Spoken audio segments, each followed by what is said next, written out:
Good evening, family, brothers and sisters. I figured I'm waiting for this fella to come get me for work. We're going to do number 16. This is Who Am I, part 16. Um, Basically, we ended up where I was in recovery. I had, already labeled my life pretty good with a lot of damage. All fleshly stuff, all deep-rooted evils and resentments and low self-esteem, everything you could possibly ever put layers upon layers of unhealthiness.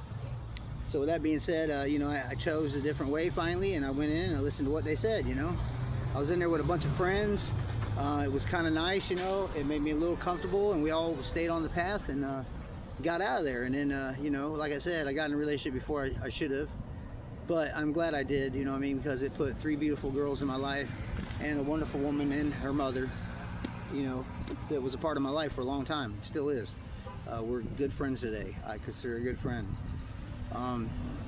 So with that being said, I just did what they told me to do, man. They DACO, they took you to meetings once a week at least, so you was able to build relationships.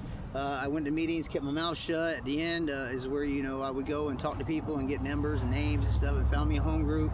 So when I got out, I had that access, instead of the dope house, I was going to the Hope House, basically. Let's just call it that.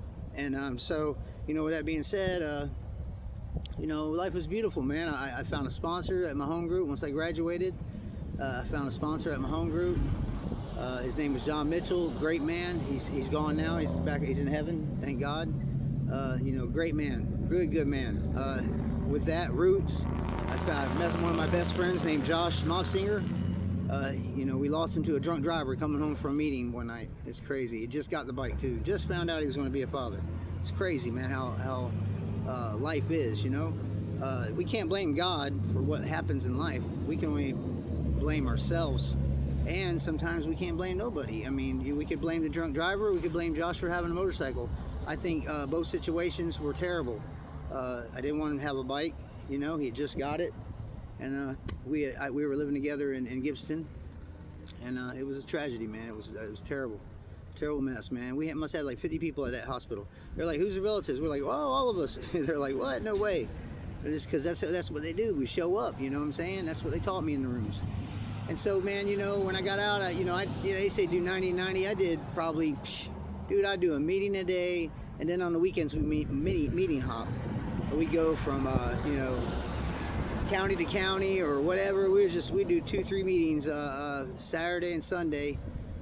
Friday was probably 3 meetings maybe, because I had an H&I commitment at DACO.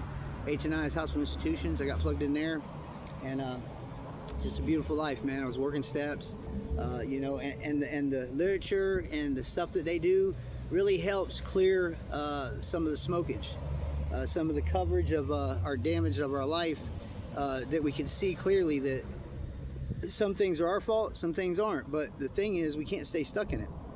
And they gave us a healthy outlet. It was a blessing to be there. It just kept working steps, kept getting time. You know what I mean? My sponsor would say my head would pop out of my butt at 5 years.